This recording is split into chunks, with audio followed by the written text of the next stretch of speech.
అందరికీ నమస్కారం. యూట్యూబ్ ప్రేక్షకులకి, జూమ్ ప్రేక్షకులకి నా నమస్కారాలు తెలియజేస్తున్నాను. మా గురువు గారైన రామరాజ్ జయమ్మ గారికి, వారి కుమార్తె రేవతి మేడం గారికి, ధ్యానాన్ని అందించిన పత్రిజీ గారికి నా నమస్సుమాంజలి. మనం జిల్లెళ్ళ మూడి అమ్మ గురించి చెప్పుకుంటూ ఉన్నాము. ఇప్పటి వరకు 244 పాయింట్స్ చెప్పుకున్నాము. జీవితం గురించి అమ్మ మనకి ఏం చెప్పారో అవి తెలుసుకుంటున్నాము. అది ఎట్లా నడిపిస్తే అట్లా నడుస్తున్నాం. ఎప్పుడు ఏది జరిగితే అది అనుభవించడమే. అది అంటే విధి వ్రాత. అది ఎలా నడిపిస్తే మనం అలా నడుస్తూ ఉన్నాం. ఎప్పుడు ఏది జరిగితే అది అనుభవించడమే. మనం ఏమనుకుంటాం, అంతా మన చేతుల్లోనే ఉంది అనుకుంటాం. మనం అనుకున్నది జరిగినంత కాలం అంతా మన చేతుల్లోనే ఉంది అనుకుంటాం. ఎప్పుడైతే మనం అనుకున్నది జరగదో అప్పుడు ఆ విధి వ్రాత ఎలా ఉంటే అలా జరుగుతుంది అని అప్పుడు నమ్ముతాం అన్నమాట. ఏది జరిగినా ఎవరు చేసినా మనం కాదు చేసేది. మనను నడిపించే శక్తి మరొకటి ఉన్నదని తెలుసుకోవడమే. ఏది జరిగినా ఏమి చేసినా మనం కాదు చేసేది, మన పైన ప్రేరణ ఇచ్చే శక్తి వేరే ఉంది. ఆ శక్తి మనల్ని ఎలా నడిపిస్తే అలా మనం ముందుకు వెళ్తున్నాము. అయితే ఆ శక్తి ప్రమేయము ఉంటుంది, మన సంకల్ప స్వేచ్ఛ కూడా ఉంటుంది. మన లైఫ్ స్కెచ్ 80% ఉంటే భూమి మీదకి వచ్చిన తర్వాత మన సంకల్ప స్వేచ్ఛ 20% ఉంటుంది. మనం తెచ్చుకున్న కర్మని మన సంకల్ప స్వేచ్ఛతో దాన్ని అధిగమించే ప్రయత్నం చేస్తే ఖచ్చితంగా అధిగమించగలుగుతాం అన్నమాట. అయితే దానికి కూడా ఆ దైవ ప్రేరణ అనేది అవసరం అవుతుంది. జీవితం ఒక వలయం. మన జీవితం ఒక వలయం అంటే ఆ పునరపి జననం పునరపి మరణం ఎలాగో అలాగే ఒక వలయంలో చిక్కుకొని ఉంటామన్నమాట. మనం దాంట్లోనే తిరుగుతూ దాంట్లోనే ఉంటూ దాని నుంచి బయటికి రావడానికి ఒకే ఒక మార్గం ఉంది. ఏంటి అంటే సాధన. ఎప్పుడైతే మనం చక్కగా ధ్యానం చేస్తామో ఆ వలయం నుంచి బయటికి రావడం జరుగుతుందన్నమాట. అందుకే జీవితాన్ని బండి చక్రంతో పోలుస్తారు. ఇరుసుకి తిరుగుతూ ఉంటుంది కదా బండి చక్రం, కిందది పైకి వస్తుంది, పైది కిందకు వస్తుంది. దాన్ని ఆ వలయంతో పోలుస్తారనమాట మనిషి జీవితాన్ని. కాలానికి బద్దులమందరము. మనం ఏదైతే కాలము అని చెప్పుకుంటున్నామో దానికి బద్దులం. కాలానికి అనుగుణంగానే మన జీవిత ప్రయాణం అనేది సాగుతూ ఉంటుంది. సంఘటనల కూర్పే జీవితం. జీవితం అంటే సంఘటనలు, అన్ని పాజిటివ్ కావచ్చు, నెగిటివ్ కావచ్చు, రకరకాల సంఘటనలు. ఆ సంఘటనల ద్వారా మనం నేర్చుకోవడం జరుగుతుంది. వాటన్నింటి కూర్పే జీవితం అంటే. నాది అనేది సౌఖ్యానికి గల దానిగా కనిపిస్తూ దుఃఖాన్ని రుజువు చేస్తుంది. నేను నాది అనేది చూడ్డానికేమో సౌఖ్యంగా ఉంటుంది, కానీ చివరికి ఏమవుతుంది, దుఃఖాన్ని కలుగజేస్తుంది. ప్రేమించడము ద్వేషించడము తన తృప్తి కొరకే. ఏదైనా మన భావనని బట్టి ఉంటుంది. ప్రేమించడం ద్వేషించడం అనేది ఎవరి నిర్ణయాన్ని వాళ్ళని బట్టి ఉంటుంది. అది ఎందుకు చేస్తాము అంటే వాళ్ళ తృప్తి కొరకే ప్రేమించడం ద్వేషించడం అనేది జరుగుతుంది. బాధలో ఉన్న ఏకాగ్రత సుఖంలో లేదు. నిన్న కూడా దీని గురించి చెప్పుకున్నాం మనం. బాధపడటం అంటే మాత్రం వేరే ఆలోచన లేకుండా ఒక్క విషయం గురించే ఆలోచించి బాధపడుతూ ఉంటాం. అదే సుఖానికి వచ్చేసరికి ఆ ఏకాగ్రత ఉండదు. ఇంకేమేమేమిటో ఆలోచనలు వస్తుంటాయి. హాయిగా సుఖం అనుభవించవచ్చు కదా, అనుభవించరు. ఎక్కడెక్కడయో ఆలోచనలు తెచ్చుకొని మళ్ళీ దుఃఖాన్ని తీసుకొచ్చి పెట్టుకుంటారు. అదే అమ్మ చెప్తున్నారు, బాధలో ఉన్న ఏకాగ్రత సుఖంలో లేదు. జీవితంలో దెబ్బలు తిన్న కొద్దీ నిశ్చలత పెరుగుతుంది. కష్టాలు వస్తూ ఉండే కొద్దీ వాటికి అలవాటు పడిపోయి ఆ కష్టాలకు వచ్చినా కూడా వాటిని పట్టించుకొని నిశ్చల స్థితికి ఎదగడం జరుగుతుంది. భరించలేనిదే బాధ, సహించలేనిదే హింస. సుఖపడటమే తప్ప ఎవరు ఎవరిని సుఖపెట్టలేరు. ఇవి రెండు నిన్న కూడా వచ్చాయి ఆ పాయింట్స్. సుఖపడేవాడే గాని సుఖపెట్టేవాడు పుట్టలేదు. అలలు లేనిది సముద్రము కాదు, బాధలు లేనిది జీవితము కాదు. సముద్రము అంటే ఖచ్చితంగా అలలు ఉంటాయి, జీవితం అంటే ఖచ్చితంగా బాధలు అనేటివి ఉంటాయి. గొప్ప గొప్ప మహానుభావులు కూడా వాళ్ళు చిన్నతనంలో ఎన్నో కష్టాలు పడ్డారు. తర్వాత మహానుభావులని వాళ్ళకి అర్థమయ్యి ఇతరులు గుర్తించిన తర్వాత కూడా జనాల వల్ల వాళ్ళు ఎన్నో ఇబ్బందులు పడున్నారు. కాబట్టి జీవితం అంటేనే బాధలు లేనిదే జీవితం ఉండదన్నమాట. ప్రతి మానవునికి తన ఇష్ట ప్రకారమే జరగాలని ఉంటుంది. అది చావు కావచ్చు, బ్రతుకు కావచ్చు, బాధ కావచ్చు. అంతా తన ఇష్ట ప్రకారం జరగాలనుకోవడము జబ్బే. అందరికీ ఉంటుంది. నేను ఎట్లా చెప్తే అట్లా జరగాలి అని అందరికీ ఉంటుంది. కానీ ప్రతి ఒక్కరూ అలా అనుకున్నారు అంటే గొడవలు వచ్చేస్తాయి. ఇప్పుడు ఒక కుటుంబం అన్న తర్వాత ఎవరిష్టారాజ్యం వాళ్ళుగా ఉంటే అది కుటుంబం అనరు. విచ్చలవిడితనం అంటారు. ప్రతిదీ నా ఇష్ట ప్రకారమే జరగాలి అని కోరుకోవడం కూడా ఒక జబ్బు లాంటిది. జీవితం అంటే సమస్యల తోరణం, సమస్యలతో రణం. జీవితం అంటే సమస్యల తోరణం. అంటే జీవితంలో ఎప్పుడు సమస్యలు అనేటివి వస్తూనే ఉంటాయి. సమస్యలతో రణం అంటే రణం అంటే యుద్ధం. ఆ సమస్యలతో ఎప్పుడు యుద్ధ వాతావరణం ఇండ్లలో ఉంటుందన్నమాట. అంటే యుద్ధం చేస్తాం ఆ సమస్యలతో. యుద్ధం చేసి చివరికి ఏమవుతాము? విన్ అవుతాం. విన్ అయినప్పుడు ఆనందం అనేది వస్తుందన్నమాట. మనిషి ఏమి చేసినా తన తృప్తి కొరకే. ఎవరేది చేసినా కూడా వాళ్ళ తృప్తి కొరకే చేస్తారు. ఎదుటి వాళ్ళ తృప్తి కొరకు చేసేది చాలా తక్కువ.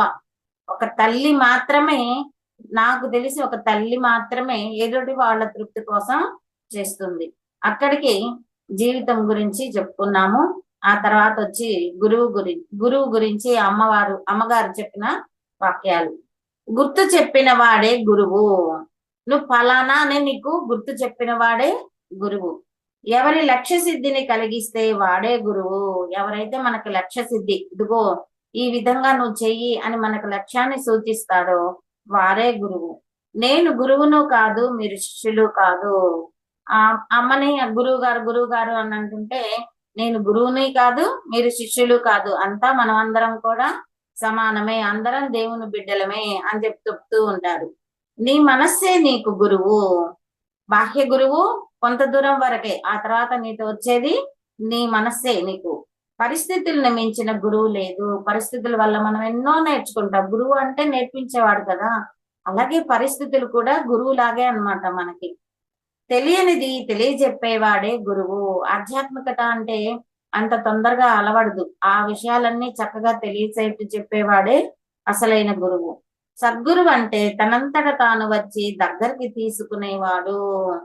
సద్గురువు అంటే మనకి గురువులు బాధా గురువులు, బోధా గురువులు అనే ఇద్దరు ఉంటారు.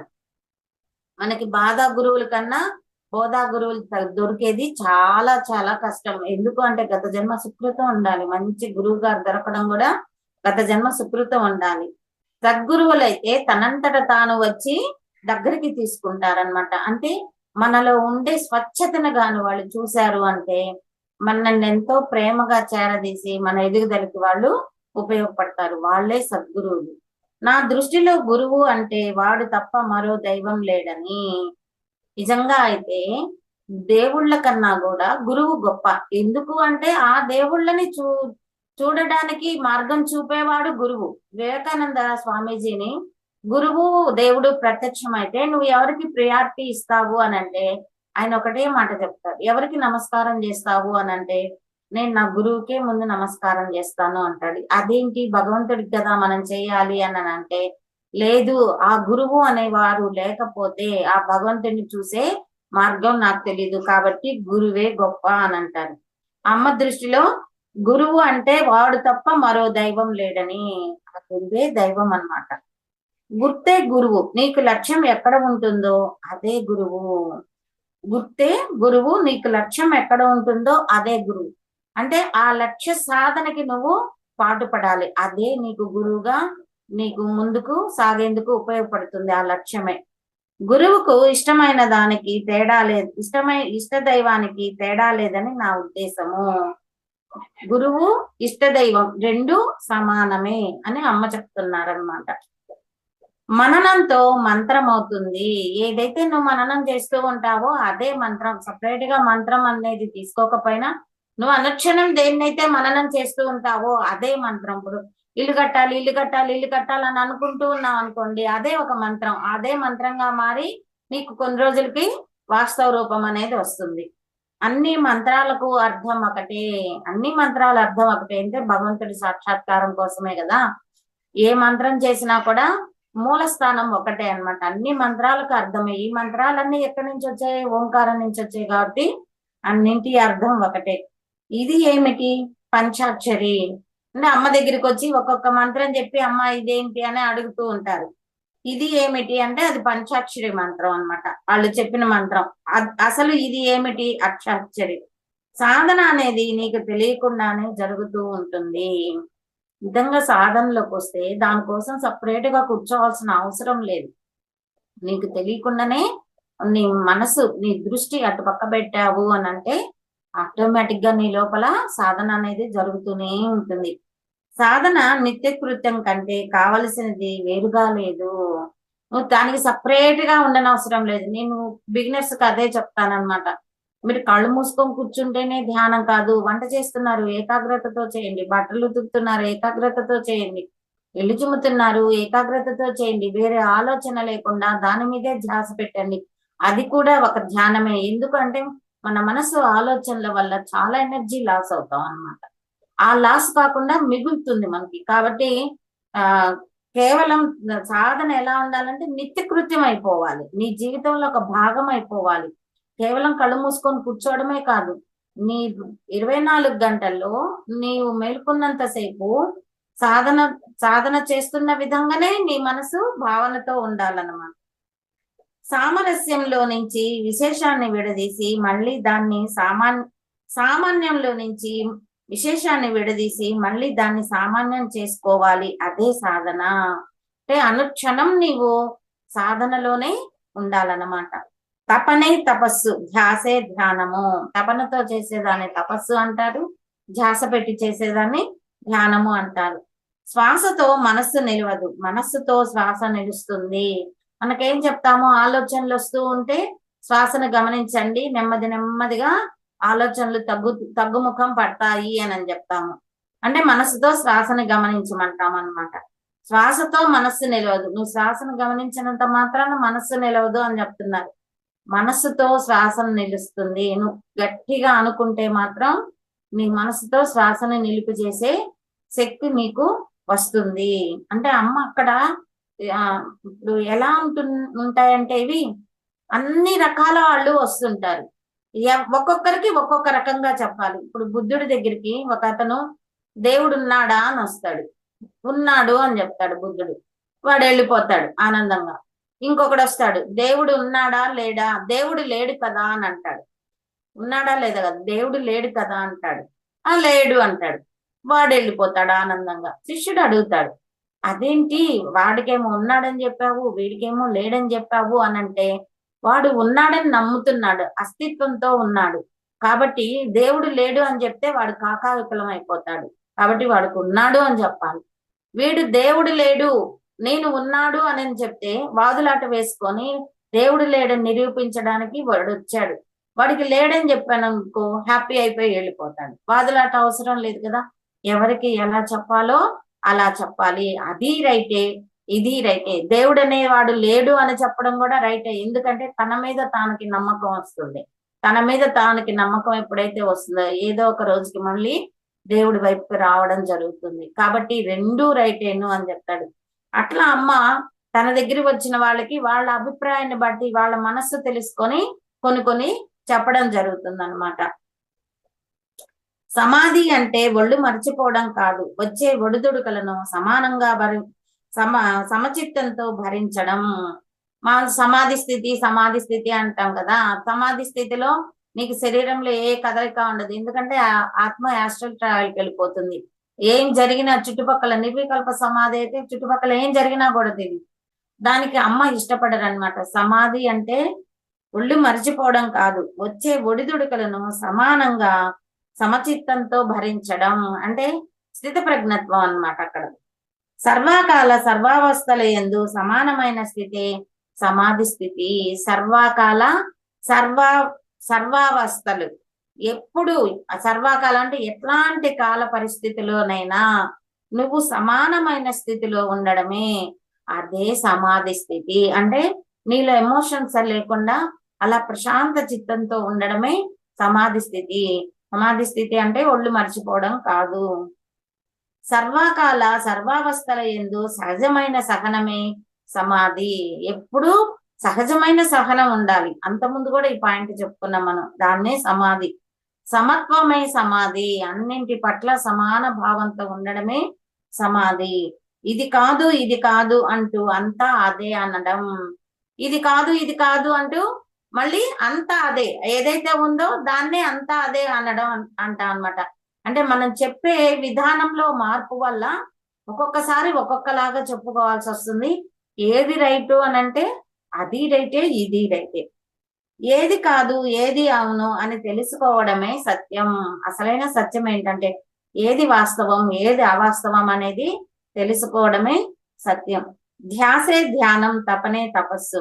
ఎవరికి ఏది తోస్తే అది గొప్పది, ఏది సాధ్యమో అది గొప్పది. ఎవరికి ఏది అనిపిస్తే అది చేయండి. ఎవరికి ఏది సాధ్యమో అది గొప్పది. నాదే గొప్పది నీదే గొప్పది అనేది లేదు.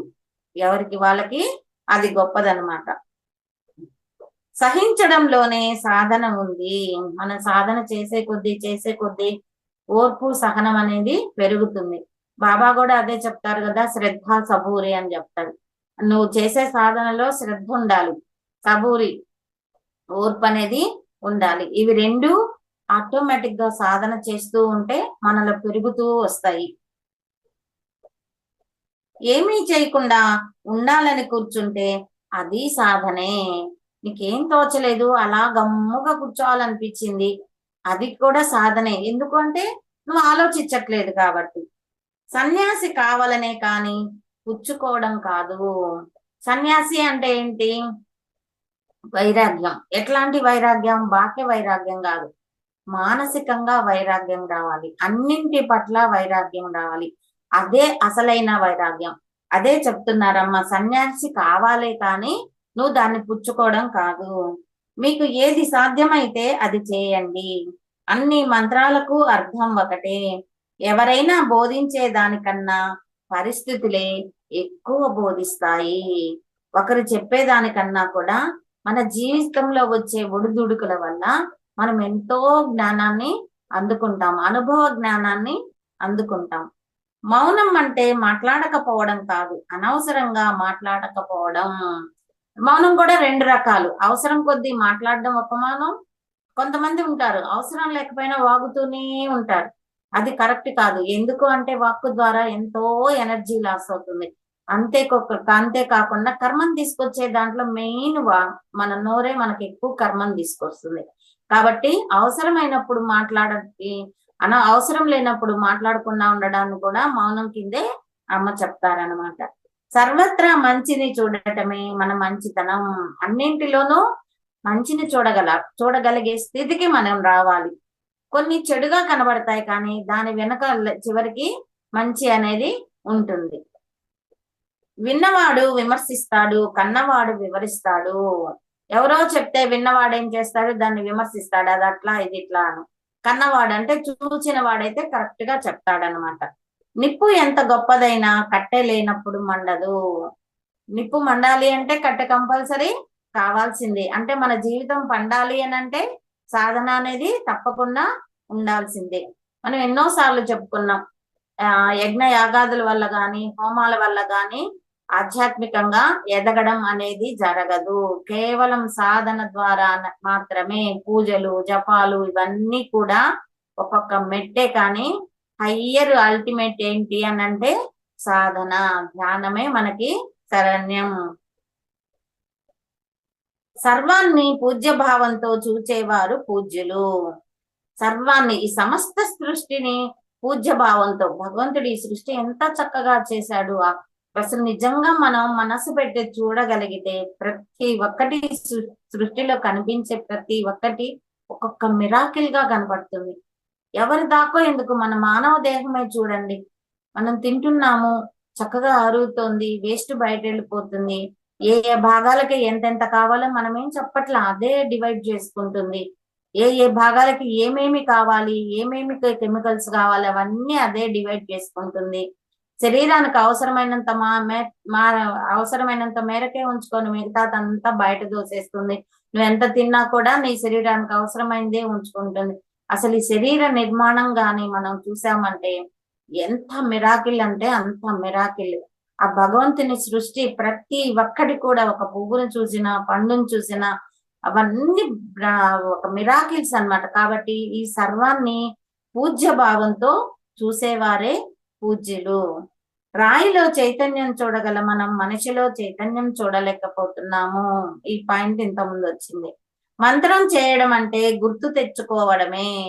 మంత్రం చేయడం అంటే మనం గుర్తు తెచ్చుకొని మంత్రం చేసుకుంటూ ఉంటాం, కానీ అది కాదు. మంత్రం ఎలాగా చేయాలి అంటే మాంసపిండం మంత్రపిండంగా తయారు కావాలి. నిద్దట్లో నిన్ను లేపి అడిగినా కూడా మంత్రం వచ్చే విధంగా మనం ఆ మంత్రం చేయాలంటే అదే మనమే అదిగా మారిపోవాలి. అప్పుడే మంత్రసిద్ధి అనేది కలుగుతుంది అనమాట. అన్ని వేళలా గుర్తుకు రావడం ప్రమాణమే కానీ ప్రమాదం కాదు. అంటే మంత్రము మనం అందరు ఏమంటారంటే మంత్రం చేయాలంటే శుచి శుభ్రత ఉండాలి అని అంటారు. కానీ మా గురువు గారు ఏం చెప్పారంటే శరీరంతో చేసే పని అయితే దానికి శుచి శుభ్రత అలాగే మడి ఆచారాలు కావాలి. ఇది మనస్సుతో చేసే పని అయితే అవసరం లేదు. కాబట్టి నువ్వు మనస్సుతో అనుక్షణం మంత్రం జపించుకుంటూ ఉండు. దానికి మడి ఆచారం లేదు. ఎందుకు అంటే శరీరం ఉండేది థర్డ్ డైమెన్షన్, మనస్సు ఉండేది ఫిఫ్త్ డైమెన్షన్. కాబట్టి అన్ని వేళలా గుర్తుకు రావడం ప్రమాణమే కానీ ప్రమాదం కాదు. మనసుతో నువ్వు మంత్రం సాధన చేస్తే నీకు ఎటువంటి ప్రమాదం జరగదు. అంటే కొంతమంది చెప్తారు మడి ఆచారాలు లేకుండా చేస్తే మీరు అట్టయిపోతారు, ఇట్టయిపోతారు, నరకానికి వెళ్ళిపోతారు, ఆ కష్టాలు వస్తాయి, ఈ కష్టాలు. ఏమీ రావండి. మీరు మనస్ఫూర్తిగా మనస్సుతో చేస్తే దానివల్ల మీకు ప్రయోజనమే తప్పితే మీరే నరకాలకి పోరు. హృదయం అంటే సర్వము గుర్తించేది, ప్రతి దాన్ని గుర్తించేది మన హృదయం. శ్రీచక్రం మన శరీరమే. శ్రీచక్రం అంటే సపరేట్ గా పెట్టి పూజలు చేయాల్సిన అవసరం లేదు నిజంగా అయితే. కానీ బాహ్య పూజ కూడా మన ఎదుగుదలకు ఉపయోగపడుతుంది. కాబట్టి ఫస్ట్ మనకి బాహ్య పూజను నేర్పించడం జరిగింది. మనం బాసిం పట్టేసుకొని కూర్చున్నా అంటే మనమే ఒక శ్రీచక్రం. ఇది కావాలని లేకపోవడం ఆనందం. ఇది కావాలి అది కావాలి అనుకుంటూ ఉంటే దుఃఖం వస్తూ ఉంటుంది. అసలు ఏమీ కావాలని కోరుకోకుండా ఉండడమే ఆనందమైన స్థితి. ఎందుకంటే నువ్వు కోరుకోలేదు కాబట్టి నీకు ఎప్పుడూ ఆనందమే ఉంటుంది. భరించలేనిదే బాధ, సహించలేనిదే హింస, ఇష్టం లేనిదే కష్టం. నువ్వేదైతే భరించలేవో అది బాధగా అనిపిస్తుంది. దేనినైతే సహించలేకపోతున్నావో అది హింసగా అనిపిస్తుంది. నీకేదైతే ఇష్టం లేదో అది కష్టంగా అనిపిస్తుంది. హృదయం తెలుసుకోవడానికి వాక్కుతో పని లేదు. నీ హృదయాన్ని తెలుసుకోవడానికి వాక్కు అవసరం లేదు. మనసు యొక్క స్థితిని తెలుసుకోవడానికి మనం మౌనంగా ఉంటే చాలు. వాక్య అవసరం లేదు. ఆటోమేటిక్ గా టెలిపతి అంటాం దాన్ని. ఆటోమేటిక్ గా వాళ్ళ హృదయం గురించి మనకి అర్థమైపోతూ ఉంటుంది. వాక్కు అవసరం లేదు. అజాత శత్రువు అంటే వారికి శత్రువులు లేకపోవడం కాదు, వారికి ఎవ్వరూ శత్రువులు కారని. అమ్ముంటారు, అమ్మకి శత్రువులు ఎవరు లేరు. ఎందుకంటే అందరినీ ప్రేమగా చూస్తుంది. తన దగ్గరికి వచ్చి ఆ అమ్మ మెడలో నగలు కొట్టేస్తే ఒక కానిస్టేబుల్ అమ్మ తీసి చేతికి ఇచ్చేస్తూ నువ్వు చేసే డ్యూటీ పోలీసువి, కానీ ఇది కరెక్ట్ కాదు కదా, నువ్వు తప్పు చేస్తున్నావని 5 ఏళ్ల వయసులో చెప్తుంది అతనికి. అంతే. ఆ భయపడిపోతాడు ఆ కానిస్టేబుల్. భయపడిపోయి అమ్మ కాళ్ళ మీద పడిపోతాడు. అమ్మ తప్పైపోయింది క్షమించు అని. అంటే అతని డ్యూటీని గుర్తు చేసింది అనమాట. అంటే అమ్మకి ఎవ్వరూ శత్రువులు లేరు. అందరికి మిత్రురాలే అనమాట. వారికి ఎవ్వరూ శత్రువులు కారని. శత్రువులు లేరు అంటే వారెవ్వరికి శత్రువులు కారని అనమాట. అవసరమే విలువైనది. నీకు ఏదైతే అవసరం అవుతుందో అదే విలువైనది. అవసరం లేనాటిది విలువ ఉండదు. ఇప్పుడు చూడండి, అన్నం తినే ముందు విస్తరాకు ఎంతో విలువైనది. అదే అన్నం తిన్న తర్వాత నీకు అవసరం లేదు ఇంకా దాంతో, కాబట్టి నీకు విలువ అనిపించదు, దాన్ని పడేస్తాం అనమాట. అట్లా ఏదైనా కూడా నీకు అవసరమైన నాటిదే విలువైనది. మీకు ఏది సాధ్యమైతే అది చెయ్యండి. దీని వల్ల దాని వల్ల వస్తుందని ప్రత్యేకంగా ఏమీ లేదు మోక్షానికి. మోక్షం కావాలంటే మీకు ఏది మనసుకు వస్తే అది చేయండి, అంతేగాని దీని వల్ల వస్తుంది దాని వల్ల వస్తుంది అనేది లేనే లేదు. కొండ శిఖరం ఒకటే, దారులు వేరైనా కానీ ఎవరైనా శిఖరానికి ఎక్కడం అనేది స్టార్ట్ చేస్తే ఎవరైనా ఆ శిఖరానికి చేరుకుంటారనమాట. సాధన చేసినా రానిది దానంతటా అదే రావచ్చు. కొంతమందికి సాధన చేసినా రాదు. నిజంగా సాధన చేస్తే, కరెక్ట్ గా సాధన సరైన పద్ధతిలో చేస్తే రిజల్ట్ అనేది ఉంటుంది. కొంతమంది ఏం చేస్తారంటే సాధన పేరుతో కూర్చొని ఆలోచిస్తూ ఉంటారు, గంటలు గంటలు చేసామంటారు, కూర్చొని ఆలోచిస్తూ ఉంటారు, మేము అనుకునే జరగలేదంటారు, మాకు అవి కనిపించలేదు ఇవి కనిపించలేదు అంటారు. అట్లాంటి వాళ్ళని నేను అడుగుతా, ఎంతసేపు మీ మనసు సైలెంట్ లో ఉంది అంటాను.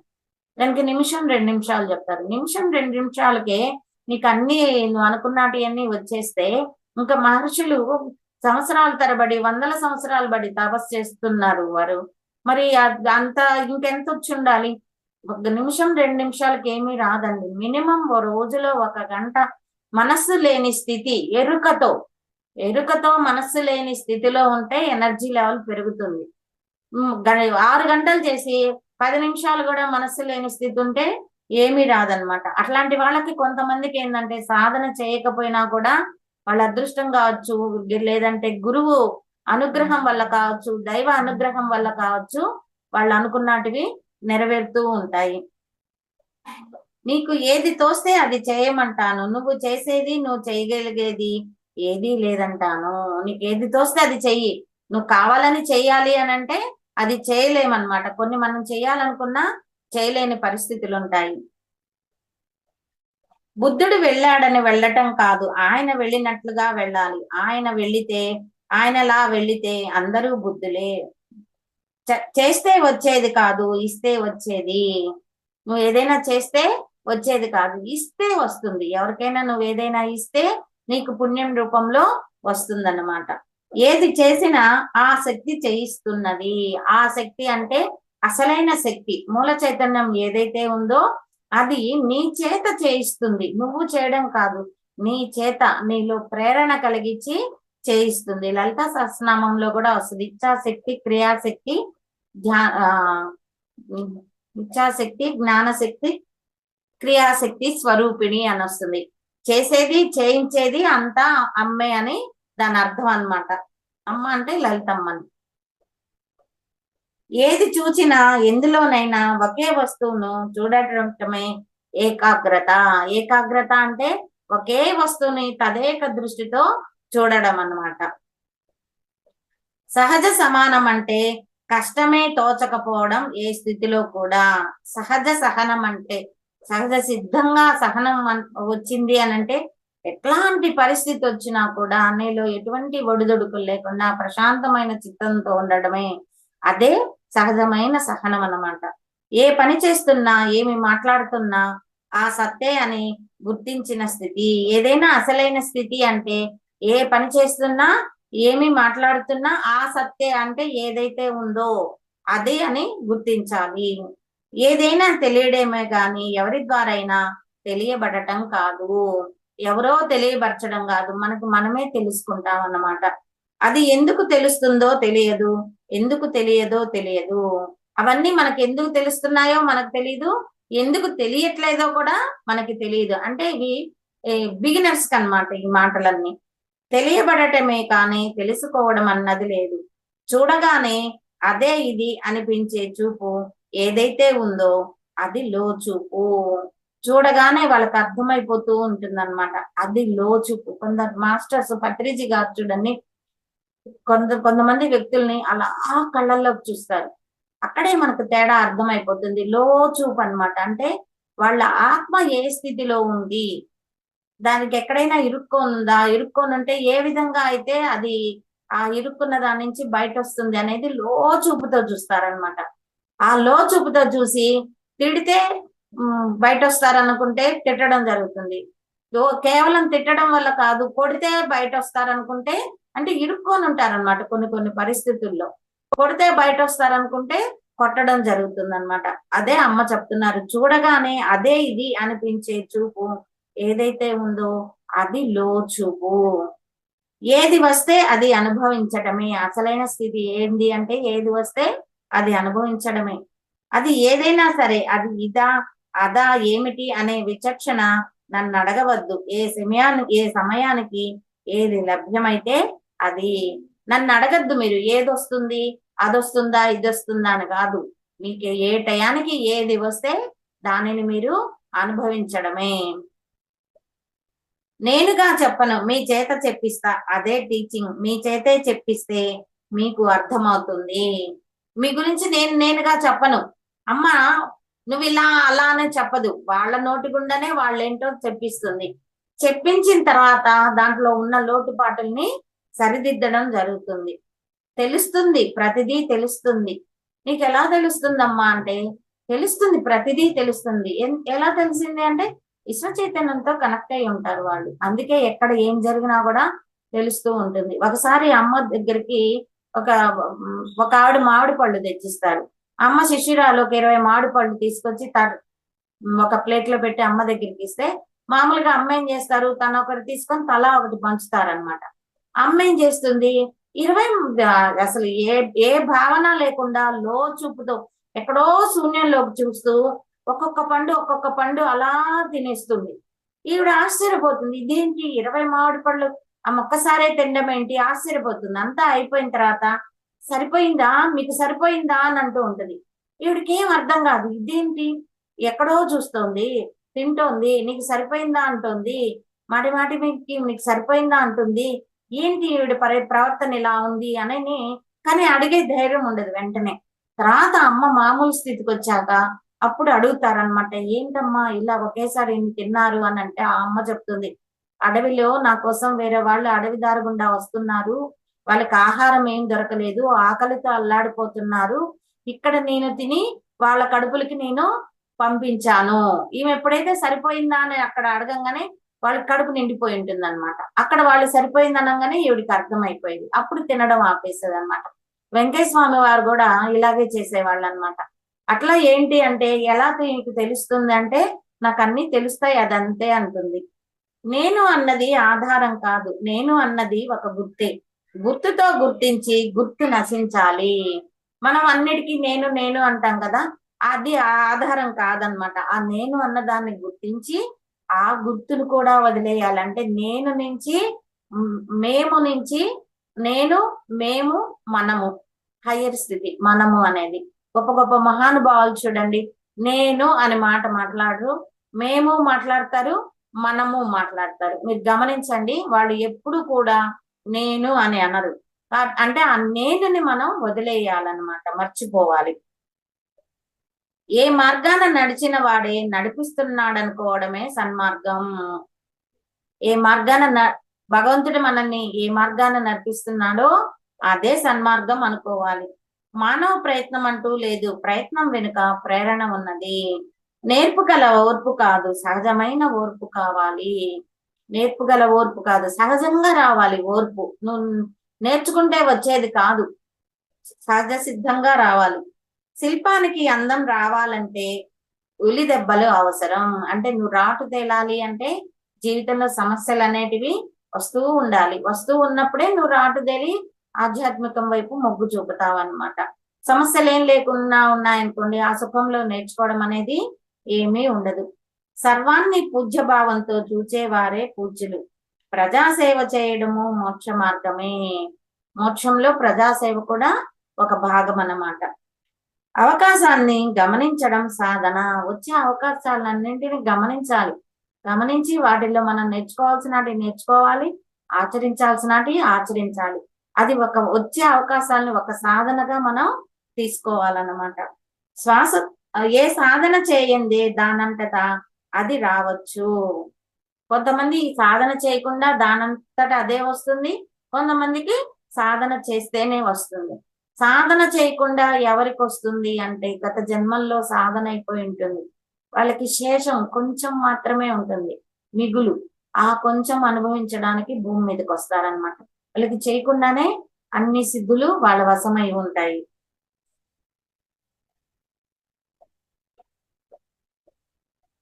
నా దృష్టిలో సాధకులే లేరు, చేయించేది చేసేది వాడే.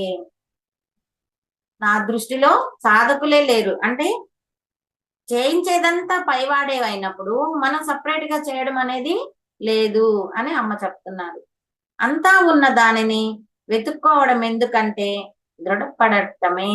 అంతటా సర్వత్రా వ్యాపించి ఉన్న దానిని దాంట్లో మళ్ళీ దైవాన్ని ఎందుకు వెతుక్కుంటున్నాము అని అంటే దృఢపడటం కోసమే. నువ్వు వెతికితే ఏదనేది నీకు అర్థమవుతుంది. అందుకే అంతా ఉన్న దానిని వెతుక్కోవడం ఎందుకంటే మానసికంగా నువ్వు దృఢపడటం కోసమే.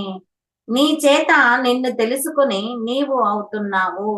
మనల్ని గురించి మనమే తెలుసుకొని మనమే మనంగా తయారవుతూ ఉన్నాం. అంటే నీ చేత నీవే తెలుసుకొని నీవుగా తయారవుతున్నావు.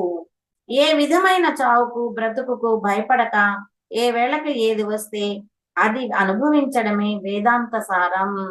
ఏ విధమైన చావుకు బ్రతుకుకు భయపడకుండా ఏ వేళకి ఏదొస్తే అది అనుభవించడమే. అంటే అన్నింటినీ మరణం వచ్చినా కూడా నువ్వు సమాన భావంతో తీసుకోవడమే వేదాంత సారం. వేదాంత సారం ఏంటయ్యా మొత్తం అనంటే ఇదే అన్నమాట. అక్కడికి సాధన గురించి అయిపోయింది. నెక్స్ట్ వచ్చి సృష్టి గురించి. సృష్టికి ఆది లేదు, అంతము లేదు. ఇది పరిణామం అన్నమాట, జరుగుతూనే ఉంటుంది. మనం చెప్పుకుంటాం ఏమని, ఈ సృష్టి అంతమైపోతుంది అని. కానీ ఈ సౌర కుటుంబం అంతమైపోతుంది, కానీ ఇంకో చోట వేరొకటి ఉత్పత్తి అవుతూ ఉంటుంది. అట్లా వస్తూనే ఉంటుంది కానీ సృష్టి అంతమైపోవడం అనేది లేదు. ఇప్పటి వరకు ఏర్పడిన సృష్టి ఈ రూమ్ అంతా అనుకుంటే ఏర్పడని సృష్టి మొత్తం ఆ ఈ ఈ రూమ్ లో ఒక చుక్క మాత్రం ఏర్పడింది. ఏర్పడని సృష్టి ఇంకా ఇంతుందన్నమాట. అంటే ఇంకా వస్తూనే ఉంటుంది, సృష్టి అనేది వస్తూనే ఉంటుంది అనమాట. మనకి మామూలుగా ఏం చెప్తారంటే ఇప్పటి వరకు ఒక భాగం మాత్రమే సృష్టి ఏర్పడింది, 99 భాగాలు ఇంకా సృష్టి ఏర్పడలేదు. ఈ సృష్టి అంతా ఎక్స్పాండ్ అవుతూ ఉంది, అలా అలా ముందుకు వెళ్తూనే ఉంది అని చెప్తారు. మనకి వేదంలో కూడా అదే చెప్తారనమాట సృష్టి గురించి. సృష్టి ఎన్నడూ ఉన్నది, ఎప్పుడూ ఉంది. సృష్టి లేకుండా అనేది లేదు. వికారంతోనే ఆకారం వచ్చింది. ఇక్కడ అమ్మ ఏ భావంతో చెప్పారో తెలియదు నాకు. వికారంతోనే ఆకారం వచ్చింది. అశాశ్వతమైనది శాశ్వతమైన దానిలో నుండి వచ్చింది. అశాశ్వతమైనది శాశ్వతమైన దానిలో నుండి వచ్చింది. అంతా ఒక్కసారిగా ఎప్పుడూ పోదు, మారుతూ ఉంటుంది. ఏదైనా సరే అంతా ఒక్కసారి పోదు, మారుతూ నెమ్మదిగా పరిణామం చెందుతూ ఉంటుంది. పరిణామమే కాని ప్రళయం వేరుగా లేదు. సృష్టి కంటే మహిమ ఏమున్నది? ఎవరైనా మహిమలు ఏమైనా చూపించమ్మా అని అంటే ఈ సృష్టి కంటే మహిమ ఇంకేముంది అని అంటారు. సృష్టి అనాది నాది. అంటే అమ్మ రాజరాజేశ్వరి అవతారం చెప్తారు కాబట్టి లలితాదేవి తర్వాత రూపం రాజరాజేశ్వరి దేవి అని చెప్తారనమాట. అంత హయ్యర్ స్థితి అన్నమాట. ఆ అమ్మ ఏం చెప్తున్నారు, సృష్టి నాది, అనాది నాది. సృష్టికి బీజం శక్తి. సృష్టి అంటే మాతృత్వం. సృష్టికర్త వేరు కాదు. సృష్టి అంటే సృష్టికి బీజం శక్తి. అంటే ఆ శక్తితోనే ప్రతిదీ తయారవడం జరిగింది. అంతేకాకుండా సృష్టి అంటే మాతృత్వం. సృష్టికర్త వేరు వేరుగా లేరు, రెండు ఒకటే అన్నమాట. మనం వేరుగా చూస్తున్నాం, సృష్టిని వేరుగా చూస్తున్నాం, సృష్టించిన వాళ్ళను వేరుగా చూస్తున్నాం కాదు, వాళ్ళు కూడా సృష్టిలో భాగమే. ఒకటి రెండైనప్పుడు ఘర్షణ ఏర్పడింది, రెండుగా డివైడ్ అయినప్పుడు ఘర్షణ అనేది వచ్చింది. ఎక్కడికక్కడే అనంతం. అనంతం అంతం. అనంతం అంటే అనంతం అంటే అంతం లేనాటిది, ఎక్కడికక్కడికే అనంతం అన్నమాట. ఏది చూచినా అక్కడికది పరిపూర్ణం. మనకి సృష్టి గురించి కూడా పూర్ణం మిదం అనే శ్లోకం వస్తుంది. మనం పూర్ణ భావంతో చూస్తాం, ఏమీ లేదని చెప్పమన్నమాట. అంతా పూర్ణమే అనే భావంతో చూస్తాం అన్నమాట. ఎక్కడ ఏది చూసినా కూడా పరిపూర్ణంగానే ఉంటుంది. దాన్ని కరెక్ట్ గా చూసే విధానంలో చూస్తే తెలుస్తుంది ఆ పరిపూర్ణత్వం. ఇన్ని బ్రహ్మలు లేవు, మారుతూ ఉన్న బ్రహ్మ ఒక్కటే. మనం చెప్పుకుంటున్నట్లు ఇన్ని బ్రహ్మలు లేవు, మారుతూ ఉంటాయి, అన్ని బ్రహ్మలే అన్నమాట.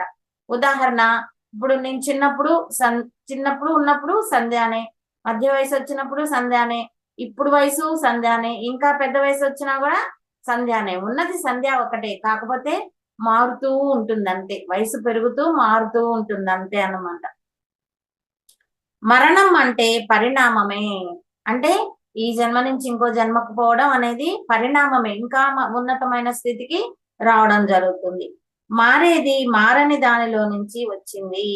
మారేది ప్రతి ఒక్కటి మారని దానిలో నుంచే వస్తుంది. క్షేత్రంలో ఉన్నాడు, క్షేత్రమై ఉన్నాడు, క్షేత్రాన్ని నడిపిస్తూ ఉన్నాడు. అంటే అన్ని ఆ భగవంతుడే. నేను జగత్తు సత్యం అంటాను. జగత్తు సత్యం బ్రహ్మ మిథ్య. జగత్తు సత్యం మనం ఫస్ట్ లో చెప్పుకున్నాం ఇది. నేను ఈ ప్రకృతిని పరమేశ్వరుడు అంటాను. పరమేశ్వరుడు అంటే ప్రత్యేకంగా లేడు, ఈ ప్రకృతే పరమేశ్వరుడు. విశ్వరూప దర్శనం అంటే ఈ కనబడే దానిని భగవంతునిగా చూడటమే, సపరేట్ గా ఇంకేదో కాదు. విశ్వరూప దర్శనం అంటే ఈ ప్రకృతిని అంతటిని భగవంతుని రూపంగా అంటే రకరకాల రూపాలు ఉన్నాయి ఈ సృష్టిలో. చెట్లు, చేమలు, పక్షులు, మనుషులు, జంతుజాలాలు, మట్టి రకరకాలుగా ఉన్నాయి. ఇదంతా కూడా విశ్వరూప దర్శనమే. జగన్మాత అంటే జగత్తుకు తల్లి కాదు, జగత్తే తల్లి. సర్వము సర్వానికే ఆధారం. ఆ శక్తికి ఇదంతా ఇట్లా అయిపోవడం సహజం. జగత్మాత అంటే జగత్తుకు తల్లి కాదు, జగత్తే తల్లి అన్నమాట. అలాగే సర్వము సర్వానికే ఆధారం. ఈ సర్వానికి అన్నింటికి ఆ సర్వమే ఆధారం.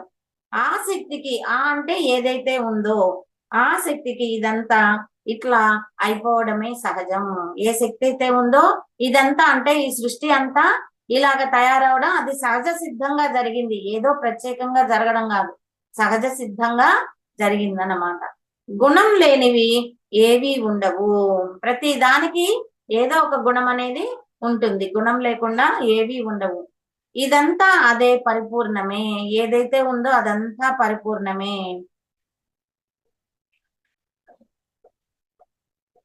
సృష్టి వేరు, శక్తి వేరు కాదు. సృష్టే శక్తి, శక్తే సృష్టి. జగత్తు సత్తా శాశ్వతంగా ఎప్పుడూ ఉంది. సృష్టి వేరు కాదు, సృష్టి వేరు, శక్తి వేరు కాదు. శక్తే సృష్టి, సృష్టే శక్తి. అలాగే జగత్తు సత్తా, సత్తా అంటే మూల చైతన్యం. జగత్తు సత్తా శాశ్వతంగా ఎప్పుడూ ఉంది. సృష్టి కంటే మించిన దైవం ఎక్కడుంది? సృష్టియే దైవం. జగత్తు ఆత్మ కంటే భిన్నం కాదు. మనం ఆత్మ చైతన్యం అని చెప్పుకుంటాము, ఇదంతా కూడా మూల చైతన్యం అని కూడా చెప్పుకుంటాం. కాబట్టి జగత్తు ఆత్మ కంటే భిన్నం కాదు. సృష్టిలోని మనమే దైవాన్ని సృష్టించుతున్నాం అనిపిస్తుంది. దైవాన్ని మనమే సృష్టిస్తున్నాం అంటే సృష్టిలో ఉన్న దైవాన్ని గుర్తించి ఆ దైవాన్ని మనం సృష్టించుకొని పూజించడం జరుగుతుంది. సృష్టి సహజం, సృష్టికి పూర్వం లేదు. జగత్తు జగదీశ్వరి వేరు కాదు, అంతా జీవమయం. నా దృష్టిలో జడమే లేదు. సృష్టి సహజ సిద్ధంగా ఏర్పడింది, సృష్టికి పూర్వం అనేది లేదు. జగత్తు జగదీశ్వరి వేరు వేరు కాదు, రెండు అమ్మవారు జగత్తు రెండు ఒకటే. అంతా జీవమయం, నా దృష్టిలో జడమే లేదు. అంటే జడ పదార్థం అనేది లేదు, ప్రతి దానిలో చైతన్యం అనేది ఉంటుంది. ఇటుకిరాయిలో కూడా చైతన్యం ఉంటుంది. చైతన్యం ఉన్నంత కాలం ఇటుకిరాయిగా ఉంటుంది, చైతన్యం పోగానే అది పొడి పొడిగా రాలిపోతుంది. ఒక చెట్టు కావచ్చు, చెక్క కావచ్చు, కుర్చీ కావచ్చు, చైతన్యం ఉన్నంత కాలం అణువులన్నీ అతుక్కొని ఉంటాయి అన్నమాట. అది ఒక వస్తువుగా కనబడుతుంది. చైతన్యం ఎప్పుడైతే పోతుందో అదంతా పొడి పొడిగా రాలిపోతుంది అన్నమాట. అక్కడికి సృష్టి గురించి అయిపోయింది. ఆ తర్వాతది వచ్చి అమ్మ దర్శనం. అమ్మ ఆవిష్కరించిన అంతిమ సత్యం. అది ఎట్లా నడిపిస్తే అట్లా నడుస్తున్నాం. ఏది చేసినా ఆ శక్తే చేయిస్తున్నది. ఇంకా వచ్చిన పాయింట్సే వస్తూ ఉంటాయి. ఇంతకుముందు వివరణ ఇచ్చాను కాబట్టి కొత్త పాయింట్స్ కి వివరణ ఇస్తాను. అసలు శక్తి ఒక చోట ఉండి ఒక చోట లేకపోతేగా అంతా ఆ శక్తి వల్లనే జరుగుతూ ఉంటుంది. శక్తి లేని ప్రదేశమే లేదు. ఈ సృష్టి అంతా కూడా శక్తితో నిండి ఉంది. చేయాలనుకున్న చేయలేకపోవడానికి, మానుకోవాలన్నా మానుకోలేకపోవడానికి కారణం మన చేతుల్లోనిది కాదని, వీటికి అతీతమైన శక్తి చేతిలో ఉన్నదని తెలుస్తుంది. ఆ శక్తి అన్ని చేయిస్తున్నది. మనం కొన్ని కొన్ని చేయాలనుకుంటాం కానీ చేయలేకపోతుంటాం. మానుకోవాలనుకుంటాం కొన్ని మానుకోలేకపోతాం. మానుకోలేకపోయే వాటిట్లలో అబద్ధం ఒకటి. ఆసువుగా అబద్ధాలు చెప్పేస్తాం. దాని పరిణామం ఆలోచించం. కానీ ఆ అబద్ధాల వల్ల తీవ్రమైన పరిణామాలు తర్వాత మనం ఎదుర్కోవాల్సి వస్తుంది. అవన్నీ మన చేతల్లో లేవు. ఏ శక్తి అయితే ఉందో ఆ శక్తి చేతిలో ఉన్నాయి. ఆ శక్తి నడిపించినట్లే మనం నడుస్తున్నాము. ఊహ కూడా వీడిది కాదు. అది ప్రతి వారికి స్పష్టమవుతూనే ఉన్నది. నాకు థాట్ వచ్చిందంటాడు. అది ఎక్కడి నుంచి వచ్చింది? ఊహ కూడా నువ్వు ఊహించడం లేదు. అమ్మవారి ప్రేరణ వల్లే నువ్వు ఊహిస్తున్నావు. నాకు థాట్ వచ్చింది అంటున్నాడు. ఎక్కడి నుంచి వచ్చింది? ఈ ప్రకృతి నుంచే కదా వస్తుంది. నీ సొంతం కాదు కదా. ఆ ప్రకృతిలో ఉన్నది నీ బాడీ అయస్కాంత క్షేత్రం కాబట్టి దాన్ని ఆకర్షిస్తుంది. ఆకర్షించేసరికి అప్పుడు మనకి థాట్ అనేది వస్తుంది. అంటే నువ్వు ఏదీ చేయట్లేదు. అన్ని ప్రకృతి నుంచే తీసుకుంటున్నావు. మీరు దేనికి కర్తలు కారు. ఏమి జరిగినా వీటన్నింటికి ఒకే కారణం కనిపిస్తుంది. మీరు అనుకుంటున్నారు కర్తలని, కానీ మీరు కర్తలు కాదు. నడిపించేది, చేయించేది అంతా కూడా ఒక శక్తి మనల్ని. కనిపించేది లోపల ఉన్నది కనుక కదిలేది కదులుతున్నప్పుడు వాడు చేస్తున్న దాని వల్ల, అంటే వాడు అంటే భగవంతుడు మనల్ని కదిలించేది ఆయనే, ప్రేరణించేది ఆయనే, మాట్లాడిచ్చేది ఆయనే, ఆహారం తీసుకునేట్లు చేసేది ఆయనే. అన్ని ఆ భగవంతుడే మన చేత చేయిస్తున్నాడు. అలా ఎందుకు అనుకోమంటారంటే, నేను చేస్తున్నాను అని అంటే దుఃఖం వస్తుంది. ఆ అంటే చేస్తున్నాను అని అనుకుంటే ఆ పని జరగలేదనుకోండి దుఃఖం వస్తుంది. ఆ భగవంతుడు నా చేత చేయిస్తున్నాడు అని అనుకున్నప్పుడు ఎలా జరగాల్సి ఉంటే అలా జరుగుతుందని తేలిగ్గా తీసుకోవడం జరుగుతుంది. దుఃఖంలో ఉండిపోకుండా తేలిగ్గా తీసుకోవడం జరుగుతుంది. నిజంగా అయితే మనల్ని నడిపించేది ఆ అతనే, మనం కాదు. ఆ భగవంతుడే మనల్ని నడిపిస్తూ ఉన్నాడు. కర్తృత్వం ఎవరిది? శక్తిదే. ఆ శక్తి కర్తృత్వం క్రింద ఆడబడే వాళ్ళమే, ఒక విధమైన బొమ్మలమే. కర్తృత్వం కూడా ఆ శక్తిదేనంట. ఒక విధంగా మనం దేవుడి చేతిలో కీలు బొమ్మలం. అందరూ అన్ని అంతా అయిన శక్తి నడిపిస్తే నడిచేవే. మనం ఒక్కరమే కాదు, ఈ సృష్టి మొత్తం ఆ శక్తి నడిపిస్తేనే నడుస్తూ ఉంది. ఉన్నది తాను తప్ప ఇంకొకటిది లేదు. వాడు సర్వమై ఉన్నాడు. ఉన్నది ఒకటే, ఇంకోటి లేదు. వాడు అంటే ఆ భగవంతుడు సర్వమై ఉన్నాడు. శక్తి అంటే అన్నింటికి మూలమైనది. ప్రతి దానికి మూలమైనది శక్తి. శక్తి కనపడదు, కనిపెడుతుంది. శక్తి మన కంటికి కనబడదు. ఇప్పుడు కరెంట్ ఉంది అని అంటాము. వైర్లో మనకు కరెంట్ కనబడుతుందా? కనబడదు. కానీ కనిపెడుతుంది. అంటే ఒక బల్బు తగిలిచ్చామనుకోండి, ఆ కరెంట్ ఆ బల్బులోకి వచ్చి వెలగడం జరుగుతుంది. కాబట్టి శక్తి కంటికి కనపడదు, కనిపెడుతుంది. శక్తి శరీరం అంతటా వ్యాపించి ఉంది. మన శరీరంలో ప్రతి చోట శక్తి వ్యాపించి ఉంది. కర్త కర్మ క్రియ ఒక్కటే. కర్మ క్రియ కర్తలోనిదే. ఇవి మూడు ఒకటే. ఆ క్రియ అనేది ఏంటంటే, కర్మ అనేది ఏంటంటే కర్త క్రియలోనిదే. కర్త అంటే చేసేవాడు, క్రియ అంటే పని చేయడం. ఆ కర్మ అనేది ఈ రెండు చేసినందువల్ల కర్మ అనేది వస్తుంది. ప్రేరణే దైవం.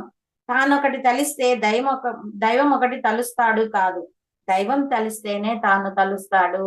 అంటే మనకి ఏది ఆపాదించకుండా అంతా కర్తృత్వ భావంతో చెప్తున్నారనమాట అమ్మ. తానొకటి తలిస్తే దైవం ఒకటి తలుస్తాడు, సామెత ఇది. కానీ ఆ దైవం ఏది అనుకుంటాడో అది మాత్రమే మన ద్వారా వ్యక్తీకరణ అవుతుంది. ఆ శక్తికి ఇదంతా ఇట్లా అయిపోవడం సహజం. తన్ను తాను గుర్తించిన వాడు సర్వాన్ని గుర్తిస్తాడు. రమణ మహర్షి చెప్తారు కదా, నేను ఎవరు తెలుసుకుంటే ఈ సృష్టి అంతా నీకు తెలుస్తుంది అని చెప్తాడు. అదే అలాగే తనని తాను గుర్తిస్తే, అంటే మాటలు వేరు కానీ అర్థం ఒకటే అన్నమాట. తనను తాను గుర్తిస్తే సర్వాన్ని గుర్తిస్తాడు. నిత్య కృత్యంలోనే జీవిత సత్యం తెలుస్తుంది. మన జీవించే జీవన విధానంలోనే, నిత్య కృత్యంలోనే ఆ సత్యం అంటే ఏమిటో మనకి అర్థమవుతుంది. ఏది నువ్వు చేయలేనప్పుడు, ఏదో శక్తి నిన్ను నడుపుతున్నప్పుడు ఇంకా పాపపుణ్యాల గురించి, జన్మల గురించి ఆలోచనలు ఎందుకు? అంటే హయ్యర్ స్థితికి తీసుకెళ్లారు ఇక్కడికి. ఏది నువ్వు చెయ్యట్లేదు, నీ చేత చేయించబడుతున్నది. మరి పాపపుణ్యాల గురించి నీకు ఆలోచన దేనికి?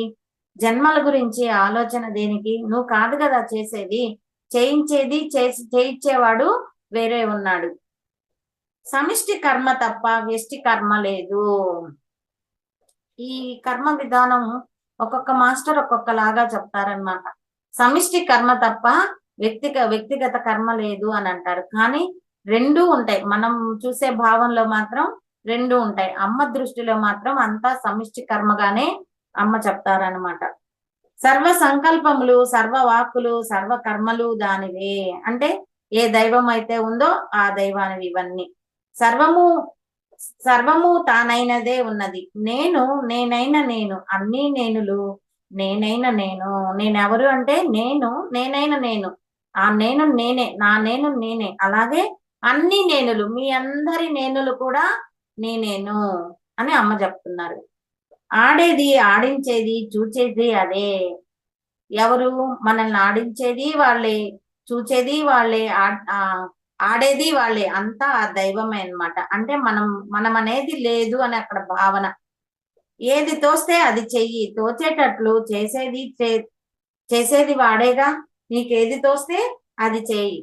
నీ చేత చేయించేది పైవాడే కదా. తానొకటి ఇది ఇందాకే వచ్చింది.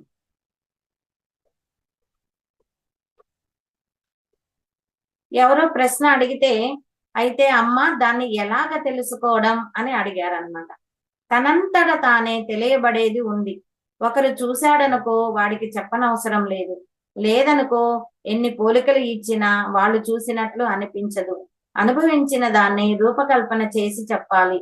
అది ఎంత అర్థమవుతుంది అనేది వినేవాడి స్థితిని బట్టి ఉంటుంది. ఉన్నదానిని ఉన్నట్లు ఎవరూ అర్థం చేసుకోలేరు.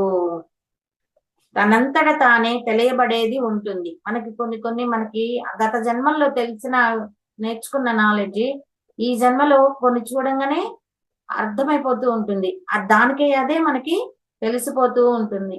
ఒకరు చూశారనో వాడికి చెప్పాల అవసరం లేదు. ఇదిగో వీడు పలానా చూశాడు, ఇదిగో అని ఎవరు చెప్పాల్సిన అవసరం లేదు. మనకే అర్థమైపోతూ ఉంటాయి కొన్ని. లేదనుకో ఎన్ని పోలికలు ఇచ్చినా వాళ్ళు చూసినట్లు చెప్పలేరు. ఎందుకంటే ఎవరి కళ్ళతో వాళ్ళు చూసిందే వాళ్ళకి మాత్రమే మైండ్కి చక్కగా అర్థమవుతుంది. అనుభవించిన దాన్ని రూపకల్పన చేసి చెప్పాలి. దానికి ఒక రూపాన్ని ఇచ్చి నువ్వు చెప్పాల్సి వస్తుంది.